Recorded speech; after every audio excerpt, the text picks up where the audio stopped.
औज़ु बिल्लाहि मिनश शैतानिर रजीम बिस्मिल्लाहिर रहमानिर रहीम। इंग्लिश तलफ़्फ़ुज़ की series easy English reading में खुश आमदीद।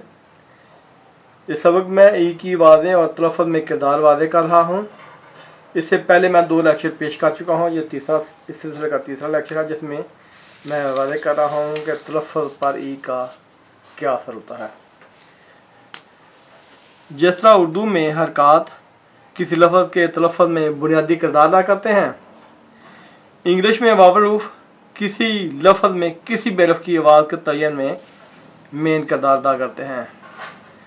वावल हरफ में से ई तलफ़्फ़ुज़ पर सबसे ज़्यादा असरअंदाज होने वाला वावल हरफ है। मिसाल के तौर पर अगर किसी वावल हरफ के बाद तीसरे पर ई आ जाए और यह साकन ना हो तो पहले वावल की आवाज़ को इसके असल में वाज़ में वादे करता है। मसलन FAT में ए की आवाज़ वादे नहीं है होती। अगर हम टी के बाद ई लगा दें तो फेट में ए की आवाज़ ए वादे हो जाएगी। इस तरह BAR और CAR, अगर ए के बाद आर आए तो ए की आवाज़ अल्फ मद्दा टैप आती है। लेकिन अगर आर के बाद हम ई लगा दें, मसलन ये लफ्ज़ बार है, इसके बाद हमने ई लगा दी यहाँ, तो ए की आवाज़ ए हो जाएगी। यहाँ इस तरह ए के बाद आर है, यहाँ हमने ई लगा दिया है तो ये कार की बजाय हम इसको केयर पढ़ेंगे और ए की आवाज़ ए हो जाएगी। इस तरह MAD मैड, यहाँ हमने ई, अगर हमने ई के बाद ए के बाद डी के बाद ई लगा दिया तो ये मेड बन जाएगा और ए की आवाज़ ए वादे हो जाएगी। MAT मैट, ई लगा दिया तो यहाँ ए की आवाज़ ए वादे हो जाएगी। RAT रैट, और अगर टी के बाद हम ई लगा देते हैं, यहाँ मसलन ये रैट और ये ई लगा दिया तो रेट, यानी कि ए की आवाज़ वादे हो जाएगी। SLAT, यहाँ ए अगले से मिलाते नहीं हैं हम इसको, बल्कि इसको सैलिबल का आखिरी हरफ करते हैं और जब बे की सैलिबल का आखिरी हरफ हो तो उसकी आवाज़ अल्फ मद अल्फ की होती है, तो इसको स्लाट पढ़ते हैं और टी बाद में मिला देते हैं। लेकिन यहाँ ए के बाद टी के बाद हमने ई लगा दिया है तो ये ए की आवाज़ ए हो जाएगी, ये स्लेट बन जाता है। इसी तरह KIT किट में आई की आवाज़ें नहीं है बल्कि ये ज़ेर की आवाज़ दे रहा है। अगर हम टी के बाद ई लगा दें तो ये लफ्ज़ काइट बन जाता है जिसमें आई की आवाज़ वादे हो जाएगी। इसी तरह FIN फिन, यहाँ आई ज़ेर की आवाज़ दे रही है, लेकिन अगर हम इसके बाद एन के बाद ई लगा देते हैं तो आई की आवाज़ वादे हो जाएगी, ये फ़ाइन बन जाएगा। फ़ाइन, आई की आवाज़ क्लियर महसूस हो रही है। इस तरह KIT किट, ये ज़ेर की आवाज़, यहाँ ई लगने की वजह से आई की आवाज़ वादे हो जाएगी, ये काइट बन जाता है। इसी तरह BID बिड, ये ज़ेर की आवाज़, यहाँ आई ज़ेर की आवाज़ दे रही है, लेकिन अगर हम डी के बाद यहाँ ई लगा देते हैं तो आई की आवाज़ वादे हो जाएगी, ये बाइड बन जाएगा और आई क्लियर हो जाएगी। इस तरह DIN डिन, यहाँ आई ज़ेर की आवाज़ दे रही है, लेकिन यहाँ ई लगाने की वजह से आई की आवाज़ वादे हो जाएगी, यह डाइन है। इस तरह NOT नाग में ओ अलफ की आवाज़ दे रहा है, यानी कि ओ की आवाज़ वादे नहीं है। अगर हम टी के बाद ई लगा दें तो NOT नोट बन जाता है, ओ की आवाज़ वादे हो जाएगी।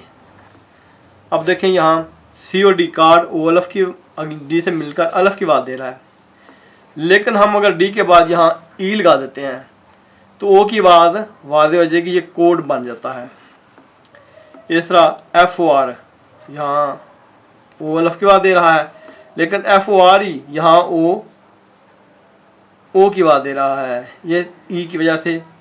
इस तरह NOT नाट, और अब आगे हमने ई लगा दी तो ये नोट बन जाता है, यानी कि ओ वादे हो रहा है।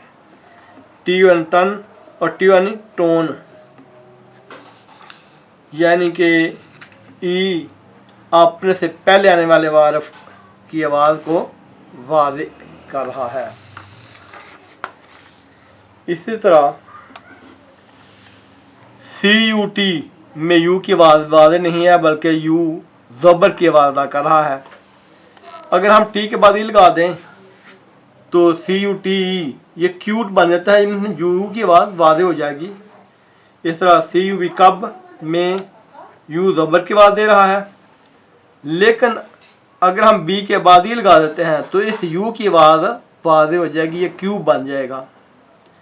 CUT कट यूँ, यहाँ यू ज़बर की आवाज़ दे रहा है, लेकिन अगर हम इसके बाद ई लगा देते हैं तो ये क्यूट यानी कि यू वाज़े हो जाएगा, क्यूट बन जाएगा।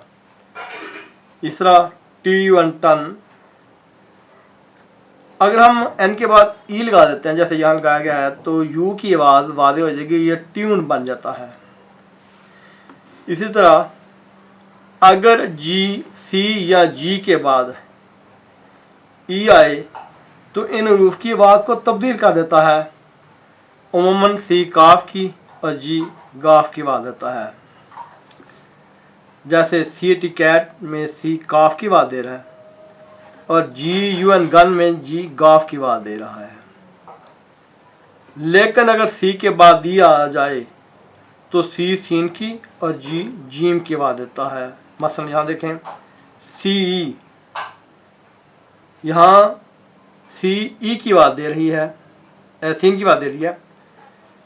अब इस तरह एक लफ्ज़ है CAGE, यहाँ ए की आवाज़ इस ई की वजह से ए हो जाएगी और जी के बाद ई आने की वजह से इसकी आवाज़ जीम हो जाएगी, तो इसको हम केज तलफ़्फ़ुज़ करेंगे, इसकी आवाज़ केज। STAG, ए अगले लफ्ज़ में तो ए की आवाज़ और जी आखिर में गाफ की आवाज़ देता है, लेकिन अगर हम जी के बाद ई लगा देते हैं जैसे यहाँ लगाया गया है तो यहाँ ए की आवाज़ ए वादे हो जाएगी और जी की आवाज़ जीम वादे हो जाएगी। WAG वैग, यहाँ ए की आवाज़ और है, लेकिन अगर हम इसके बाद मसलन यहाँ हम जी के बाद ई लगा देते हैं तो ए की आवाज़ ए और जीम की आवाज़ जी की आवाज़ जीम वादे हो जाएगी। HUG हग यू ज़बर की आवाज़ दे रहा है और जी गाफ की आवाज़ दे रहा है, लेकिन अगर इसके बाद हम जी के बाद ई लगा देते हैं तो यू की आवाज़ यू वादे हो जाएगी, मसलन हयू, और जी के बाद ई आने की वजह से जी जीम की आवाज़ देगा तो इसको पढ़ेंगे हम हयूज। ये वावल हरूफ और ख़ास तौर पर ई जो है तलफ़्फ़ुज़ पर सबसे ज़्यादा असर अंदाज़ होने वाला लफ्ज़ है।